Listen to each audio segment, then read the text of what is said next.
नमस्कार, मैं Vijay Kumar Punia विकेपी time news से आपका हमारे चैनल पर स्वागत है। खबर लेके आऊँ मैं सोशल मीडिया से, ट्विटर से उठा के। बोलता हिंदुस्तान ने सोशल मीडिया पे ट्वीट किया है जिसमें कंगना रनावत के साथ एक बीजेपी के सांसद भी खड़े हैं। उसको तो आप जानते होंगे, फोटो में आप दिखाई दे रहा। और कंगना रनावत ने फिर दोबारा से एक बात ऐसी बोल दी जो पहले कहा था कि देश को आज़ादी 2014 के बाद मिली है। उसी तरह से भारत के लोग अपने राष्ट्रपति को 2014 के बाद से पहचानने लगे। उससे पहले कभी पहचानते ही नहीं थे। 2014 से पहले हम राष्ट्रपतियों के नाम भी पता नहीं थे, 2014 के बाद ही पता लगा है, क्योंकि 2014 के बाद ही शायद स्कूल खुले होंगे, इसी हिसाब से कहना है। दिल्ली मंडल क्या कहते हैं, सदन में अब शेर लोग तो रहे नहीं, बोने लोगों का समय है। सुनिए शरद यादव की धार। वह शख्स जिसने महिला आरक्षण में ओबीसी की हिस्सेदारी न होने के आधार पर लंबे समय तक इसे रोके रखा था। बच्चों को सुनाइए कि कभी ऐसे लोग भी हुआ करते थे। वीडियो देखिए। महिला रिजर्वेशन पे बहुत लोग बोले।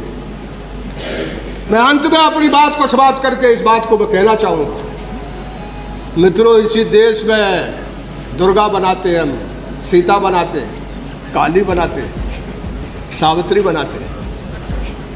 कौन कहता है महिला रिजर्वेशन? हम कहते हैं 100% करो, लेकिन भारत की हकीकत को छोड़ के करोगे और कहोगे कि सब लोग सहमत हो जाओ। दुनिया देश में कोई वाकबला, जितनी चाहे ब्यूरोक्रेसी है, मेरे पास वक्त नहीं है, लेकिन मैं आपको बताता कि चाहे ब्यूरोक्रेसी हो, चाहे मीडिया हो, चाहे सरकारें हो, सिर्फ सदन में थोड़ा बहुत चेहरा बदला है। गरीबों के हाथ में वोट आया है तो यहां घोराम हर तरह का इंसान, यहां हर बिरादरी का मामूली आदमी यहां आ जाता है। आप 183 सीटें कर रहे, आप दिल्ली से रेवोल्यूशन कर रहे हैं, 60 बरस से कर रहे हैं। मैं आपसे कहूं कि सीता से लेकर इस देश में कितनी नारियां हैं जिनका दिन भर महिलाओं को बताया जाता। हिंदुस्तान की मां गुलाम है जाति व्यवस्था के कारण। हिंदुस्तान की मां आजाद हो सकती है, हिंदुस्तान की सब बीमारी मिट सकती है। तोड़ो जाति को, हम सारे रिजर्वेशन वापस करेंगे। जाति तोड़ो, जाति बंधन करके मुट्ठी भर लोग इस देश को हजारों बरस से चला रहे हैं। इस लोकतंत्र में हम लोग यहाँ कुछ संख्या में आ गए। आपके दिल और दर्द में दर्द है, हो सकता है आपके मन में ना हो, लेकिन ये अब महिला रिजर्वेशन आपने इस देश के शूद्रों को, अति शूद्रों की संख्या घटाने के लिए लाए। शरद यादव तो बोलने में दिक्कत है, इनकी बेटियां और इनकी बहनें कहाँ तक आगे बढ़ेंगी? कोई आंदोलन होता, कोई धरती से आंदोलन होता, जयप्रकाश आंदोलन था, कोई दूसरा धरती से आंदोलन होता, आप जरूर करते। लेकिन बिगड़ आंदोलन के यहाँ कुछ महिलाएं इकट्ठी हो जाएंगी और कहेंगी महिला रिजर्वेशन। हो सकता है हमारे पास संख्या ना हो, लेकिन मैं कहता हूं सुकरात अकेला बढ़ गया जहर खाकर। हम जहर खा के सदन में मर जाएंगे, लेकिन सच यह है कि हिंदुस्तान के 90-95% लोगों को गला काट कर ये महिला रिजर्वेशन लाना चाहिए। ठीक है, महिला रिजर्वेशन लाना चाहिए। इसलिए मैं आपसे विनती करूंगा कि इस देश में सावित्री, सीता तो प्रतीक नारी है। इस देश की सबसे तेजस्वी महिला द्रौपदी जो है, उसका कोई नाम नहीं लेता। और मैंने कहा ना, हिंदुस्तान की औरत जो जाति व्यवस्था बना के रखना, इसलिए यौन सुस्ता का जो कंसेप्ट हमारा है, उसी के चलते उसको गुलाम बना के रखा है। जाति तोड़ो, महिलाओं को रिजर्वेशन नहीं, अपने आप आगे आ जाएंगे। इसलिए द्रौपदी जैसी तेजस्वी महिला किसी अन्याय के सामने सर ने झुकाया, किसी तरह के किसी बाधा पर कभी किसी जगह समझौता नहीं किया। वो प्रतीक नारी नहीं है जिसमें 99 गुण थे। सिर्फ वो पतिव्रता नहीं थी, उसके 5 पति थे। सिर्फ हिंदुस्तान की औरत को पतिव्रता और पतिव्रता साथी के साथ वफादारी होना चाहिए, लेकिन ये वफादारी हिंदुस्तान की आधी माँ और आधी औरत को गुलाम बना दे, उसको पूरी तरह जंजीरों में जकड़ ले। इस आज़ादी को तोड़े बगैर और इसकी आज़ादी होती महिला के रिजर्वेशन से नहीं, किसी महिला को अध्यक्ष बनाने से नहीं, किसी को राष्ट्रपति बनाने से नहीं। ये तो टोटका है, हम इससे कभी सहमत नहीं होने वाले। हिंदुस्तान की औरत तो सही में कैद है, शूद्रों की कैद है, ज्यादा पछड़ी है, वो ज्यादा दिक्कत में है, वो ज्यादा पति से सताई हुई है, ज्यादा शराब पीते लोग, उसको लिबरेट करो। तुम कहते हो मुसलमान की औरत कॉमन सिविल कोड, अरे इससे बड़ा मौका क्या है? निकालो बाहर उसको, क्यों नहीं देते उसको अलग से? तो इसलिए मैं आपसे कहूंगा कि इस पर बहस होगी, जब बहस करेंगे हम। लेकिन हम आपसे उपाध्यक्ष जी धन्यवाद करते हैं और यही कहना चाहते हैं, नारायण स्वामी जी जो आपने लिखा है वो भजन है, उससे स्वर्ग जाते या नरक जाते पता नहीं चलता, लेकिन भजनों से देश नहीं बनता, सार्थक तरीके से आचरण करने से मुल्क बनता है, देश बनता है। गांधी बुद्ध नहीं है, अंबेडकर बुद्ध नहीं है, उसके विचार को मार करके हम हिंदुस्तान को आगे बढ़ाएंगे। हमने मार दिया उसको, हमने उसको गिरा दिया है, मिट्टी डाल रहे हैं हम। और हम गांधी और लोहिया और जयप्रकाश और चौधरी चरण सिंह, महात्मा कबीर के चलते, क्या बात है, क्या चीज कही है। कबीर से बड़ा आदमी तो दुनिया में कोई नहीं है। अध्यक्ष जी आपकी पार्टी है, वो मार्क्स की कैपिटल की पूरी पोथा लिखती है, तब कहीं मार्क्स कैपिटल समझा सकते हैं।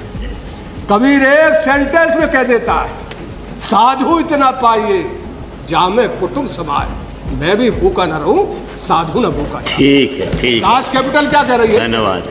इसलिए इन लोगों के विचार को यदि हम भजन बना के रखेंगे, इनके बुत बना के रखेंगे, देश बन नहीं सकता। इनके विचारों को जमीन पर उतारना, धरती पर उतारना है तो फिर सबको सच्चा आचरण करना पड़ेगा। और सरकार से मैं यही विनती करूंगा कि आपको मौका मिला है तो इसमें छेड़खानी ऐसी मत करो जो अधूरी हो, जो आपको खा जाए। ये आपकी सरकार शेर की सवारी है, संभल के चलना। नहीं संभले तो हमको कोई फर्क नहीं, हम तो विरोध में हैं, और विरोध में है तो पूरी तरह से विरोध में है। और इन्हीं निवेदन के साथ मैं फिर से राष्ट्रपति जी के इस अभिभाषण का समर्थन करता हूं। और उन्होंने जो भाषा का पिछली बार अंग्रेजी में बोली, भाषा बोली, उनसे कहना मेरा कि आप हिंदी अच्छी बोलती है वही बोलो, ज़्यादा अच्छा रहेगा। उनको धन्यवाद देता हूं और अपनी बात को यही समाप्त करता हूं। बहुत बहुत शुक्रिया। धन्यवाद श्री बी महताब।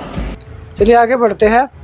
ये ना हिंदी न्यूज क्या लिखता है, हेमंत बिश्व शर्मा हिंदू है, प्रधानमंत्री नरेंद्र मोदी भी हिंदू है। हिंदू धर्म के आधार पर किसी के माता पिता के निधन के बाद उसके पुत्र द्वारा बाल दान किया जाता है, यानी मुंडन किया जाता है। प्रधानमंत्री ने तो अपने माता के निधन के बाद अपना मुंडन नहीं करवाया, इसलिए मैं हेमंत बिश्व शर्मा को कह रहा हूँ कि वे प्रधानमंत्री को कहे कि वे मुंडन करा ले, तभी मैं हेमंत बिश्व शर्मा को हिंदू मानूंगा। छत्तीसगढ़ के मुख्यमंत्री भूपेश बघेल ने कही है, वीडियो भी इनकी देखिए आप। हेमंत बिश्व शर्मा जी हिंदू हैं, नरेंद्र मोदी जी हमारे प्रधानमंत्री जी हिंदू हैं, और हिंदू धर्म के आधार पर यदि माता या पिता की मृत्यु हो जाए तो पुत्र है उस बाल देते हैं, फिर मुड़ाते हैं। अब हेमंत बिश्व शर्मा जी से कहना चाहूंगा, मोदी जी तो सर मुड़ाए नहीं उसकी माँ के देहावसान होने के बाद। अब हेमंत बिश्व शर्मा जी से ये कहूंगा कि वो नरेंद्र मोदी जी के मुंडन करा ले, अभी तक नहीं कराए माता जी के जाने के बाद, तो उसका मुंडन कराएंगे तो मैं हेमंत बिश्व शर्मा को हिंदू मानूंगा। भाजपा कह रही है कि पीएचडी में घोटाला हुआ है, अब इसको चलाओ भला। आपने ट्वीट किया है, G20 के आयोजन में अपना खून पसीना लगाने वाले कर्मचारियों को नहीं मिली सैलरी। इससे पहले इसरो को लॉन्चिंग पैड बनाने वाले कर्मचारियों को भी कई महीनों से सैलरी नहीं दी गई है। मोदी जी G20 इसरो की सफलता का क्रेडिट तो खूब लेते हो, कभी इन्हें सफल बनाने वाले असली हीरोज को उनका वेतन भी दे दिया करो। आगे चलते हैं। ये ना हिंदी मायावती की तस्वीर है, मायावती जो बहन मायावती जी है, सुप्रीमो बहुजन समाज पार्टी की नेता। इस बिल के मुताबिक जो महिला आरक्षण बिल जो लेके आई है मोदी सरकार, उसको लेके अपनी राय बहन मायावती जी दे रही है। इस बिल के मुताबिक आने वाले 15-16 सालों में देश में महिलाओं को आरक्षण नहीं दिया जाएगा। इस बिल के पास होने के बाद इसे तुरंत लागू नहीं किया जा सकेगा। सबसे पहले देश में जनगणना कराई जाएगी और इसके बाद सीटों का परिसीमन किया जाएगा। जनगणना में काफ़ी समय लगता है, इसके बाद ही यह बिल लागू होगा। इससे साफ है कि यह बिल महिलाओं को आरक्षण देने के इरादे से नहीं लाया गया, बल्कि आगामी चुनाव से पहले महिलाओं को प्रलोभन देने के लिए लाया गया है। महिला आरक्षण बिल पर बीएसपी प्रमुख मायावती ने भी अपनी टिप्पणी की है, वीडियो भी देख सकते हैं। प्रावधान इसमें इस प्रकार से बनाए गए हैं जिसके तहत अगले काफ़ी वर्षों तक, अर्थात लगभग 15-16 वर्षों तक, यानी कि कई चुनाव तक देश की महिलाओं को ये आरक्षण प्राप्त नहीं हो पाएगा। और इस विधेयक में ऐसे जो प्रावधान रखे गए हैं तो उनका मैं यहाँ उल्लेख करना बहुत ज़रूरी समझती हूँ। और इस संशोधन विधेयक के तहत इस महिला आरक्षण विधेयक के पास होने के बाद पहले पूरे देश में जनगणना कराई जाएगी। जब ये बिल पास हो जाएगा हाउस में, पार्लियामेंट में, तो पास होने के बाद पहले पूरे देश में जनगणना कराई जाएगी। पास तो हो जाएगा ये, लेकिन तुरंत लागू नहीं होगा। और पास होने के बाद पहले पूरे देश में जनगणना कराई जाएगी। और जब ये जनगणना पूरी हो जाएगी तो तब उसके पश्चात ही पूरे देश में लोकसभा तथा राज्य विधानसभाओं का परिसीमन पुनः कराया जाएगा। इसके बाद फिर परिसीमन होगा, सीटों का कराया जाएगा। और उसके बाद ही तब ये महिला आरक्षण संबंधी संशोधन विधेयक लागू होगा। और ये बात भी किसी से छिपी नहीं है कि देश भर में नए सिरे से जनगणना कराने में अनेकों वर्ष लग जाते हैं। पिछली जनगणना सन 2011 में प्रकाशित हुई थी, जिसके पश्चात आज तक पुनः जनगणना नहीं हो सकी है।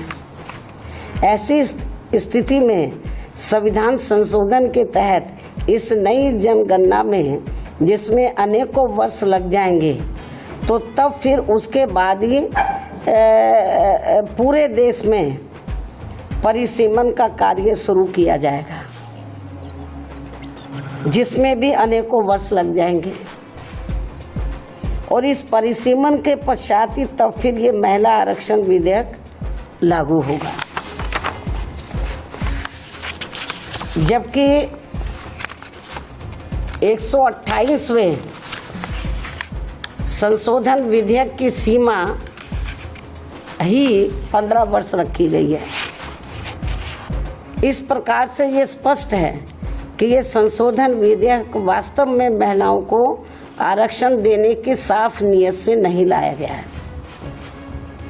बल्कि आने वाली विधानसभाओं तथा लोकसभा के चुनावों में देश की भोली भाली महिलाओं को ये प्रलोभन देकर व उनकी आंखों में धूल झोंककर उनका वोट हासिल करने की नीयत से ही लाया गया है।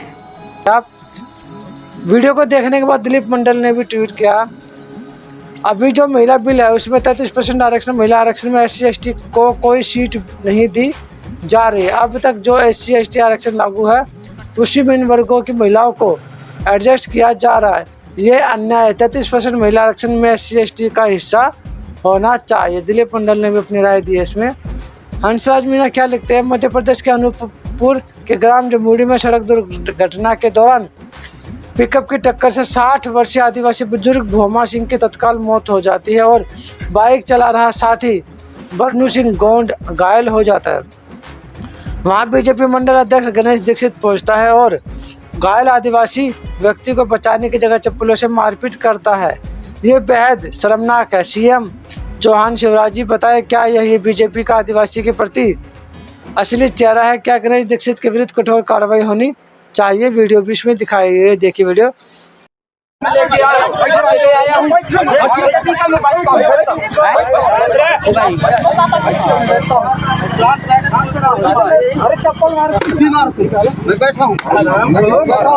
तो ये थी सारी खबरें जो सोशल मीडिया से आती है, और एक एक करके मैंने आप लोगों को बताया कि सोशल मीडिया में जो चीज़ें नज़र आती है वो सारी के सारी हर एक व्यक्ति अपने आप इतनी बना के इसको सोशल मीडिया में डालता है। कुछ शायद गलत भी हो सकती है, लेकिन जो अत्याचार की खबरें होती है वो तो कभी गलत होती ही नहीं, क्योंकि कोई भी व्यक्ति अपने ऊपर अत्याचार की खबरें कभी गलत दिखाता नहीं है।